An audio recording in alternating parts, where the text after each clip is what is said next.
are as beloved or hotly debated as Mugler, specifically Thierry Mugler. And on this episode of the Fragrance Report, that is precisely what we're going to be covering today. We're going to go over the history of Mugler as a brand by looking into their founder, Thierry Mugler, who started this brand as a fashion label. We're going to dive into some of the most iconic creations he has been responsible for, and also transition into why he decided to pivot to fragrance and the various kind of firsts and the innovations that he was responsible for heading in the fragrance world through his brand. So I'm really excited about this particular episode because it combines two of my great loves, which is fashion and fragrance, all together in one episode. And I know that we've talked about Mugler on some of my social media platforms for the last few weeks, and many of us kind of reminisce about some of our favorite Mugler fragrances. So I do hope that this is going to be an interesting episode for you to listen to. If this is your first time on this podcast or listening to my podcast, seeing my face, then this is the Fragrance Report. It's a podcast that focuses on beauty and fragrance history with a little bit of fashion thrown in specifically for this episode. And we launch a new episode every Wednesday. And if you're interested in listening to our entire episode catalog, of which we have an extensive number of episodes already. This is season 2. We have a season 1 too as well. And then you can check the playlist on YouTube, and you can also check out the library on Spotify as well under the Fragrance Report. So with that being said, we have a lot to get through in this episode, so let's get started. Of course, we're going to kick things off with some fragrance favorites. These are 3 fragrances I have been reaching for time and time again this week so far. I am going to start off with one of the most beautiful, serene, calming, cozy fragrances in my collection, which is, of course, R.L. Shoshana's Tuesday. I love this fragrance. It's one of my favorite all-time tea fragrances. It's like this green and black tea with some guava, with some balsamic accords. It's just really, really delicious and beautiful. There's also some coconut water in here as well, but what really stands out here is this beautiful, very robust herbal tea smell. It's more like a green kind of black tea scent. It's absolutely divine, and something about this fragrance is so perfect for the kind of cold, wintry weather. And when I think of this fragrance and when I experience this fragrance, I often feel very cozy and very kind of warm. And it's not that this fragrance is inherently warming, but I always associate tea with something really cozy and beautiful and serene. And this fragrance offers that very much. So I really love this. I think it's amazing. It's definitely a fragrance you can wear throughout the year, but I really love wearing it in the wintertime. So again, this is R.L. Shoshana's Tuesday. If you love tea, check this out. Another fragrance that I've been very much enjoying has been Venom of Love by Navitus. This was created in collaboration with Paulina Shar, and when it comes to like the ultimate kind of going out clubbing fragrance, this is definitely on the list. I love when I wear this fragrance and I'm out dancing and I can literally, I can smell that fragrance as the night progresses, and this is that fragrance for me. I really enjoyed this one, and it's great layering it with like oud fragrances especially, but I also love it on its own. It basically has this very kind of boozy maraschino cherry, like a boozy kind of whiskey soaked cherry, the kind that you'd find in an old fashioned, but combined that with some chocolate. It's really, really beautiful. So if you want like a darker, more refined, let's just say seductive cherry, this is going to be a really great option. I happen to absolutely love it, and I think I'm like a third of the way completely down when it comes to the bottle. Like, I have gone through this quickly. Not quickly, but I've had this for like a year or two, I think. And considering that I've had this for a year or two, it has definitely been receiving a lot of love and attention in my collection.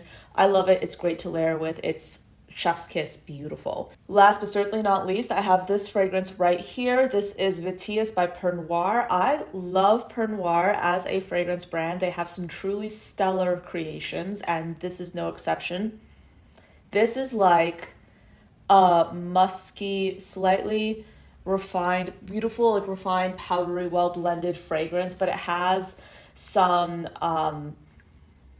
It has some gaiac wood, which I absolutely love. It contributes to this like woodiness of this fragrance, but it also has like some bright citruses in the opening in the form of lime, in the form of bergamot. And there's also allegedly some peppery notes in here. Maybe I get some hint of that, but it's not scratchy in the slightest. What I do get is this beautiful, like, full-bodied kind of marine nuance. The fragrance itself is actually inspired by Lovers on a Beach, which is why you have like this beautiful seashell design on the front, or rather on the back of the fragrance. And I just love this. What I like about this especially is that this is a really good fragrance to wear if you want something that will last all day. And the other thing that I like about this is that the citruses here are not typical. Sometimes I find that when you have fragrances that are very citrus dominant at the top, they tend to kind of smell the same, you know?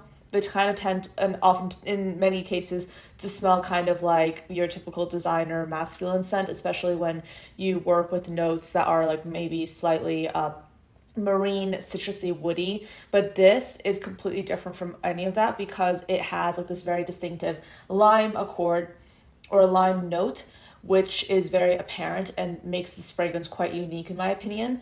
And yeah, I absolutely love it. I think it's great. I wore this all day today, and I was spraying it in my hair because when I thought about like what I wanted to wear for like a signature scent that day, like I just was really like I was really drawn to this. Like this was my immediate thought when I thought of something that I wanted that was marine, aquatic, refreshing, beautiful. This is exactly the vibe that I wanted to give. So yes, Viage by Pernoire. I do have a code with Pernoire. It's Anya DK if you want 20% off the Discovery set. And if you want a free travel size, I do have another code as well, which I'll put in the show notes. But yeah, I absolutely love Viage. I love Pernoire in general. They have some amazing options. I've tried almost every single fragrance they have. And this is definitely one of my standouts in my personal opinion. So with that being said, those are my top 3 fragrance favorites for this week, and let's get into the rest of the podcast. One of the most utterly fascinating designers that I have ever laid my eyes on when it came to their body of work specifically has been Thierry Mugler, also known as Manfred Thierry Mugler. That is his full name, but he's commonly known as Thierry Mugler. He was a designer that really pushed boundaries when it came to art, when it came to clothing, and also perfume. And his impact is still being felt today. We are going to start by going over his body of work when it comes to his clothing, and I'm going to breeze through it because quite frankly, we could dedicate hours and hours to talk about his clothing, and I would say a lot of really well done pieces of videos, books have been done on really detailing how he was a trailblazer when it came to clothing.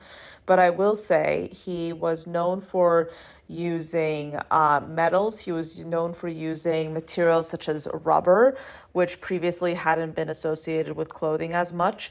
He was also known for taking inspiration from things like insects to create beautiful collections like the Les Insects collection that had women merged with insects, adding some really dark glasses to the models to give this like beautiful fly effect, and putting kaleidoscopic wings of a butterfly and sparkling colors on a piece of clothing. Then you had him take a step further, creating collections that were inspired by fantastical creatures taken from his very dreams, inspired by influences from Russia, East Asia, aesthetics associated with different cultures, created and added to his collections in a way that was otherworldly, kind of a hybrid of these different elements that he was so inspired by. Not only was Manfred a fantastic inspiration when it came to his designs, but he was also a trailblazer when it came to championing diversity within his shows.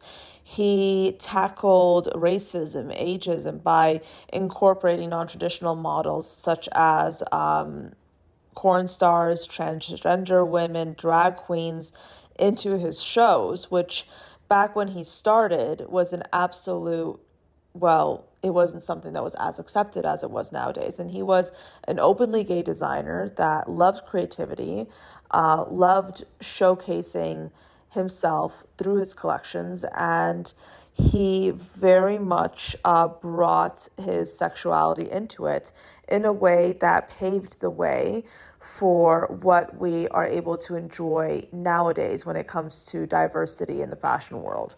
Let's dial it back a bit. So Manfred Thierry Mugler was born in Strasbourg, France, and he was born back in 1948. But by the age of 9, he began to study classical dance, and by 14, he had joined the ballet, and he was dancing for the Rhin Opera. And then as a teenager, he started some formal interior design training at the Strasbourg School of Decorative Arts. Later on, he would design for different boutiques. He designed for Mr. Freedom and Mother Wouldn't You Like It in the 1960s. Again, this was a time of great social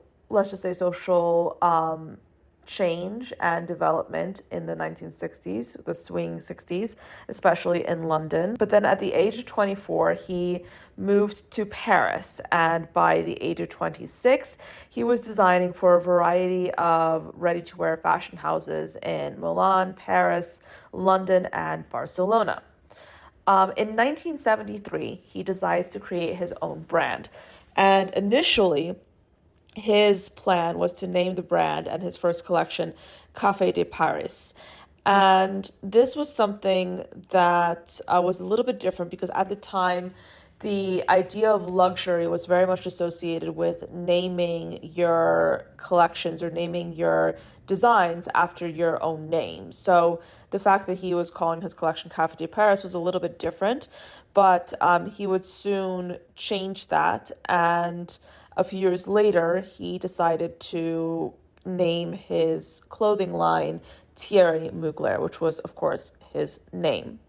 So his designs very quickly gained a lot of traction for creating clothing inspired by different things. So he was inspired by 1940s and 50s style glamour, but he would merge that with sci-fi themes, and he would use a variety of really extraordinary materials that hadn't necessarily been utilized before. And then in the 1980s and 1990s is when he really started becoming recognized as an internationally known designer. And this was also coincidentally very much on theme with the excess of the 80s in particular, and that really helped him catapult his fame. The very first perfume that Thierry Mugler ever released was Angel, a perfume that was launched in 1992. Now, this fragrance was inspired by Mugler's desire to create a perfume that would embody the idea of his childhood. He specifically was inspired by childhood treats like cotton candy and caramel, and he wanted to add that to a fragrance. Now, gourmand perfumes are practically an everyday occurrence. We see them all the time. But back in the 90s, gourmand fragrances were not really heard of. It wasn't very common to have an intensely sweet fragrance like that. Fragrances were clean, floral, fresh, but Thierry Mugler did not want that. And he asked perfumers Olivier Cresp and Yves de Chérine to make me a perfume that smells like the taste of childhood, something nobody has ever smelled before. And this perfume launched an entirely new category, the gourmand fragrance, with notes of cotton candy, chocolate, caramel, patchouli, red berries, and warm vanilla. This fragrance smelled edible, but it was dark, powerful, sensual, and fragrance fans around the world absolutely loved it.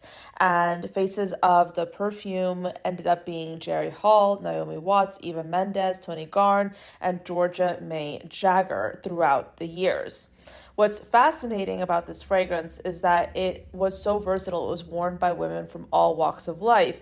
And Angel is one of those fragrances that truly has been such a trailblazer because it was responsible for launching an entirely new category. And at the time, they actually wanted the fragrance to help bolster revenue for the brand because they recognize that not everyone would be able to buy these fantastical haute couture pieces that Mugler was launching. So they decided to focus on really marketing the fantasy and the otherworldly excess of Mugler. But by also doing that, they would be able to bolster the name and the recognition of Mugler associated with fragrance. So Angel was definitely supposed to be one of the first really big cash opportunities for the brand to make some extra money. And this whole structure of doing business is something that we see with a lot of other design houses today. When we see these big brands like Chanel, Dior launch haute couture collections, they're not necessarily launching haute couture collections with the idea of making money directly from haute couture. Haute couture serves as another opportunity to market the luxury aspect of the brand, and then they're able to sell accessories and fragrance and beauty products to the masses more effectively by using the myth of haute couture to really bolster that brand recognition. Something else that I find quite interesting is that the whole structure and the concept, as well as the advertising for Angel, was inspired by the very first public fashion show that Thierry Mugler put out. And this show had themes that were otherworldly, themes of stars. There were cherubs in the show, and themes that were religious, like a Madonna descending from the skies, surrounded by cherubs with golden wings. So this entire concept was very much the inspiration for this first fragrance by the House of Mugler. I do also want to dive into Alien, one of my very favorite designer fragrances. Alien was originally launched in 2005, and the whole concept of Alien was supposed to portray a solar goddess, someone that was not human, not earthly, someone radiant, benevolent, growing. And the perfumer for the brand, or the perfumer for the fragrance, was Dominique Ropillon, and he focused on three main fragrance notes: a radiant solar jasmine sambac, which has like that signature Mugler jasmine that we associate with Alien; cashmere, which was warm, resinous, and woody; and then a comforting, dark, deep, glowing amber note at the base. And so together, these elements came with Alien. So Alien was a fragrance that was released in the early 2000s, as we already mentioned.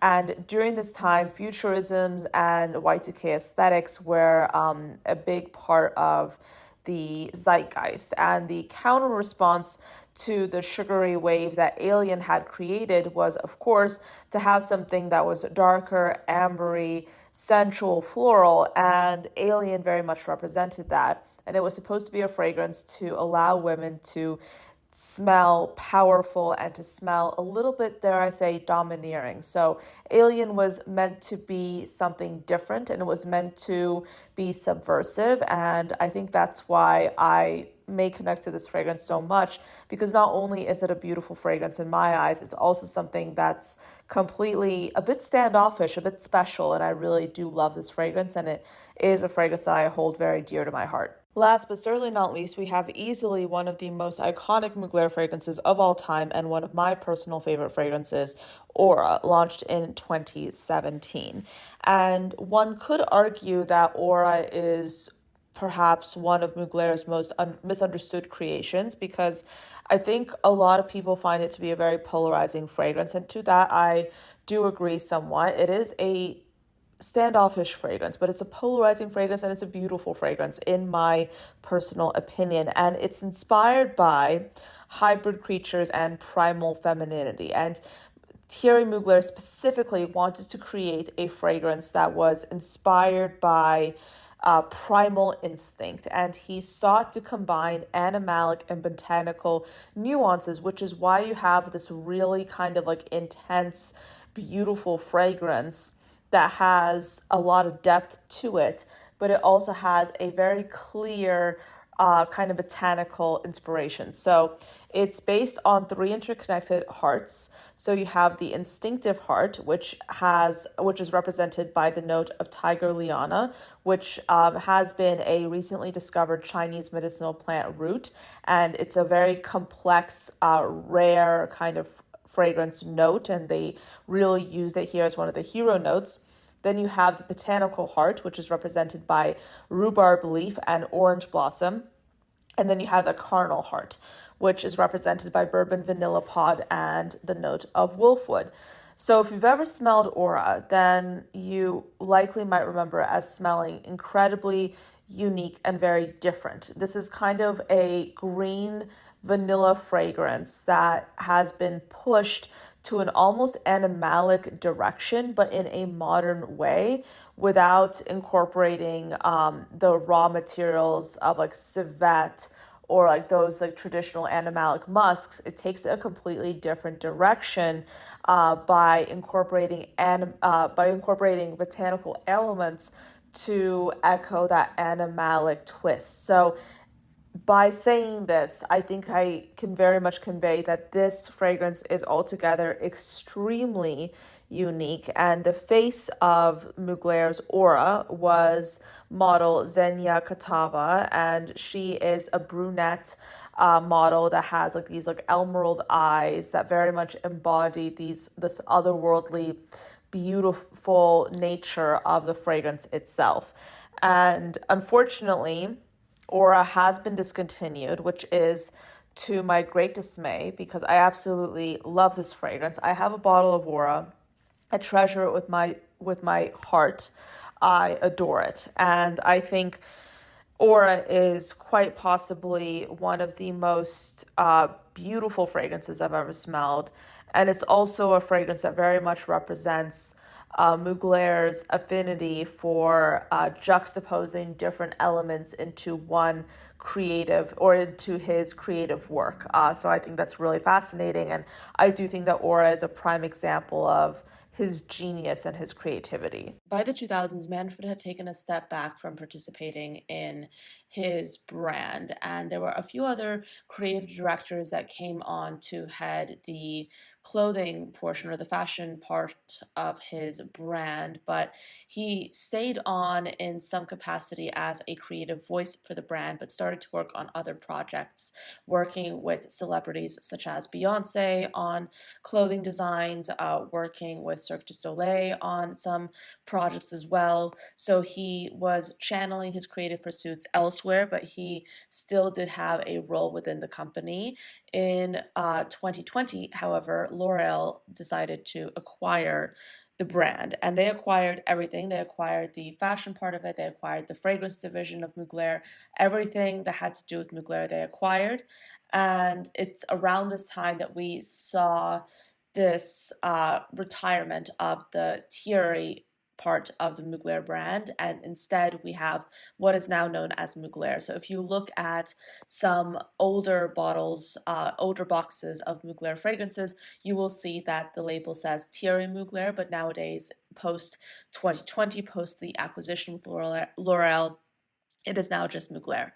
And from what I can see online, there has been a bit of discourse surrounding whether or not the acquisition was something that was actually of benefit to the vision of Mugler and what the brand stood for, which is avant-garde clothing designs that were doing something different, avant-garde artistry. And I see two camps. And I think that from a fashion perspective, people believe that since Mugler as a brand was faltering in the 2000s, the acquisition added a new influx of cash via L'Oreal and more room for creativity, but also more room for flexibility when it came to marketing Mugler as a brand to a wider audience.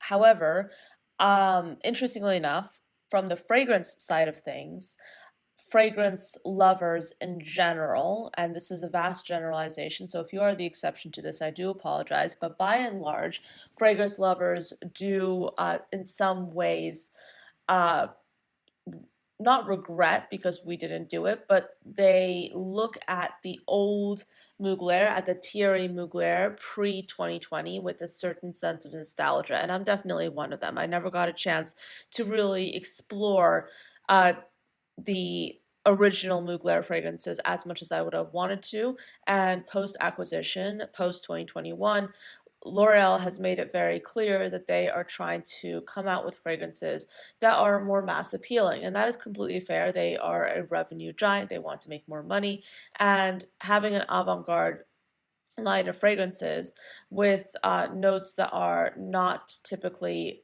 strung together in a designer market is not possibly going to be the most surefire way to make a lot of money.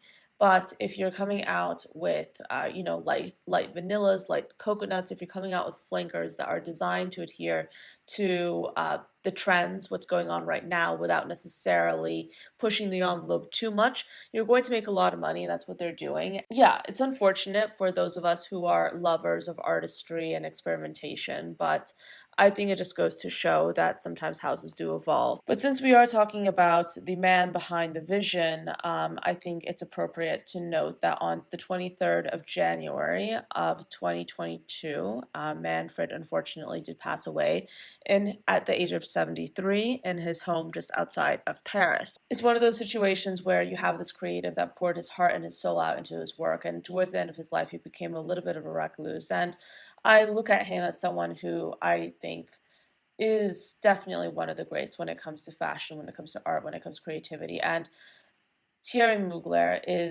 Manfield Thierry Mugler is one of those individuals that I very much think runs parallel to fashion and fragrance, and I think that's very rare in the designer space. All right, guys, that's it for this podcast episode on Thierry Mugler and the legacy he's created. I absolutely love Mugler, and I love this topic because it combines two of my great loves, which is fashion and perfume. And I love the idea that Mugler so very much wanted, or Thierry Mugler so very much wanted to create something unique and different with his fashion. And even if he wasn't able to do that at the scale of which would have preferred, he was able to move that into fragrance. And it's unfortunate that we're kind of seeing this dilution of his creativity, which is of course in large part being headed by the recent steps that Mugler as a brand have taken in terms of kind of discontinuing some of their old favorites, kind of diluting the uniqueness of the brand, which is definitely unfortunate. But I hope that you, like me, have managed to kind of live vicariously through this episode and learn a little bit more about the history behind the brand, why fragrances like Angel and Alien are so iconic, and what this brand has contributed and what this individual has contributed to the world of perfumery at large. So thank you very much for listening till the end of this episode, and I'll see you next time. Bye. This episode's music was brought to you by Kevin McLeod over at Incompetech. This is Beauty Flow by Kevin McLeod at Incompetech.com and is licensed under Creative Commons by Attribution 4.0 license.